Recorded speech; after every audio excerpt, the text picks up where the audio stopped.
ladies and gentlemen. In this video, I'll be providing my analysis on India's recent failures at ICC events. Team India won the last championship in 2013, which was the Champions Trophy held in England and Wales. Since then, the Indian team has fallen short repeatedly despite having incredibly talented squads. India have been amongst the pre-tournament favourites before every single ICC tournament over the last 7 years. They have dominated and have cruised through the group stages in almost all of these tournaments. They generally look like the best team through the group stages, only to show off smaller than mini-me in the games that matter. They have taken over the title of the ultimate choke artist from the South African team. Now, I'm going to go over all the failures and will attempt to provide some perspective. Let's start off from the 2014 World T20 Finals, which was played in Dhaka. India were matched up against a strong Sri Lankan team. Sri Lanka won the toss and chose to bowl first. The Indian team put up a mediocre total of 130 in their allotted 20 overs. Rohit Sharma looked promising but got out for 29 of 26 balls. Virat Kohli was the star performer as he scored 77 of 58 balls. Yuvraj Singh's pathetic 11 of 21 balls really hindered the momentum that Team India had been slowly building up. Not only did he fail to find the boundary, but he also prevented Virat Kohli from getting back on strike, which thwarted the rhythm that he had been slowly building up. This was definitely not Virat's most fluent innings, as his strike rate ended up at 133, which is alright, but ideally you'd want it to be over 150. I feel like he actually could have gotten it close to 150 had he gotten more of the strike. Yuvraj's struggle played a pivotal role in India, only managing to score 19 runs in the last 4 overs. After UV was dismissed, MS Dhoni came out to bat and struggled to hit Lasith Malinga in the final over. Malinga was able to counter Dhoni by bowling wide Yorkers, and that was able to prevent Dhoni from using his helicopter shot. But the main culprit was without a doubt Yuvraj Singh. And listen, I'm a huge UV fan, but his innings was an absolute shit show. It was painful to watch him bat that day. I think India made a major blunder by not sending out Suresh Raina at number 4 ahead of UV, as Suresh was in much better form at the time. That was blunder number 1. The second blunder came during Sri Lanka's innings. After the end of 8 overs, Sri Lanka had scored 47 for a loss of 2 wickets. Ravindra Jadeja stepped up to the bowling crease and Kumar Sangakkara, who was new to the crease, was on strike. Jadeja decided to move the short fine leg fielder to a short square leg, and the deep square leg fielder was moved to deep fine leg, leaving deep square leg open. Had Jadeja decided to bowl from around the wicket, it would have been too risky for Kumar to attempt to hit against the turn over the short square leg fielder and into the vacant deep square leg area. But Jadeja made a costly blunder by deciding to bowl over the wicket, as it ended up being a free hit for Kumar with the turn, which is far less risky than hitting against the turn. And Sangha capitalized on the mistake as he hit the first ball of the over for a 4 and the fourth ball of the over for a 6 over the vacant square leg region. Those 2 boundaries allowed Sangakkara to find his rhythm, and he led the Sri Lankan team to victory with 13 balls to spare. Seemingly minute and fine detailed blunders can cost you games big time, which is a common theme we will be going over for the rest of this video. Next up is the 2015 World Cup semi-final, and this time they were matched up against the hosts and pre-tournament favourites Australia. The game was played at the Sydney Cricket Ground. Australia won the toss and chose to bat first, and put up a formidable total of 328 in their 50 overs. Umesh Yadav managed to snag the wicket of David Warner early on for 12. Steven Smith and Aaron Finch stitched up a solid partnership of 182 in 31 overs. Steven Smith notched up a masterful 105, which came off 93 deliveries. Aaron Finch chipped in with 81 as he was the Robin to Smith's batman.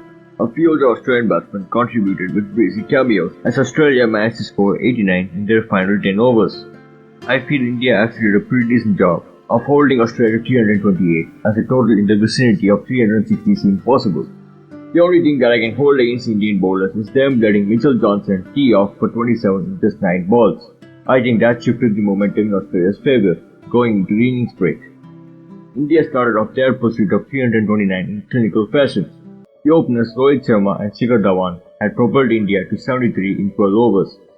Shikhar had raced off to 45 in just 40 balls, and Rohit was playing second fiddle. Josh Hazlewood stepped up to bowl the 13th over. Lightning struck on the 5th ball of the over, as Shikhar Dhawan absolutely scalped a ball, but it went straight into the hands of Glenn Maxwell at deep extra cover.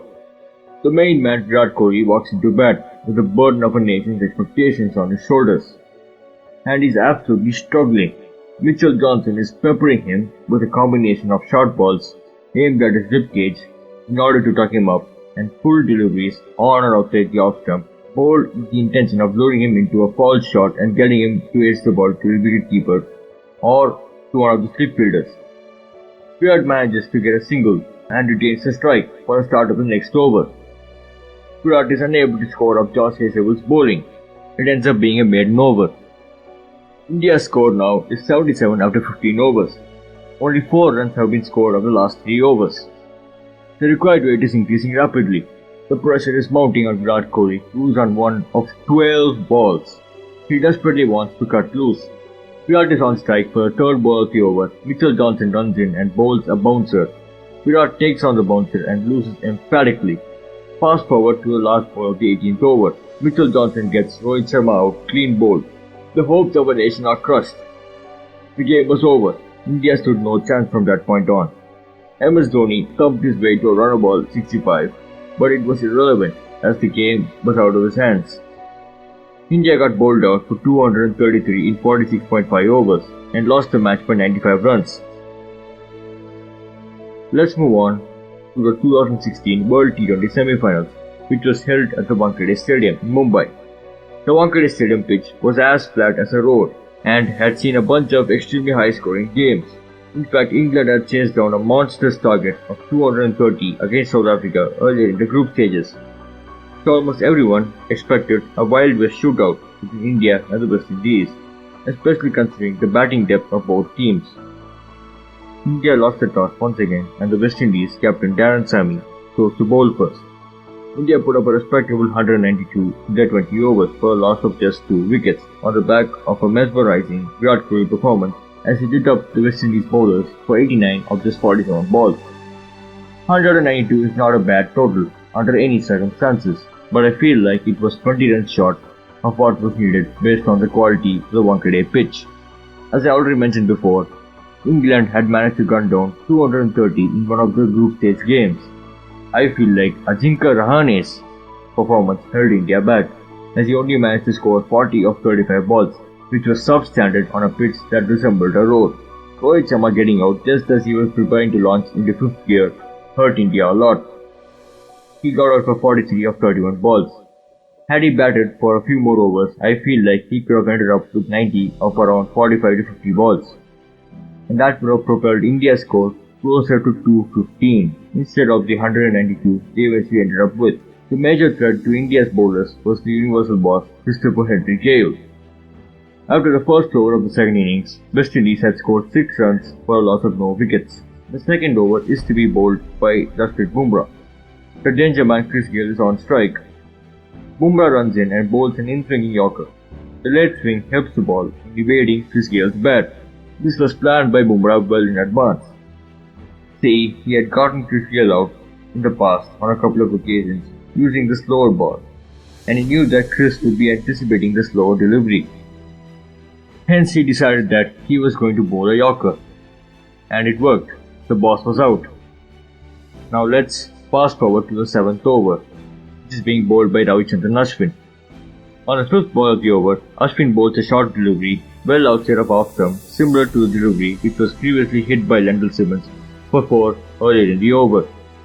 This time Simmons gets a thick outside edge and Bumrah takes a ripper of a catch.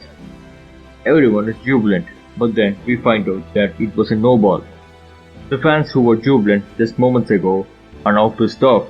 It is absolutely unacceptable for a spinner to be bowling a no ball. Simmons gets a reprieve. Let's fast forward again to the last ball of the 15th over. Simmons has just reached his half century of 35 balls. Hardik bowls a low full toss and Simmons hits it straight into the hands of Ashwin at cover. The umpire checked for the no ball. No, not again. Hardik overstepped and gifted Simmons a second reprieve. Simmons scored 82 of 51 balls and ended up winning the game for the Windies, with the help of an entertaining cameo from Andre Russell. India lost once again. Well, that concludes part 1. In part 2, I'll be going over the loss to Pakistan in the final of the 2017 Champions Trophy, the losses to New Zealand in the semi-finals of the 2019 World Cup, and the finals of the World Test Championship. Please like this video and subscribe to my channel. Adios.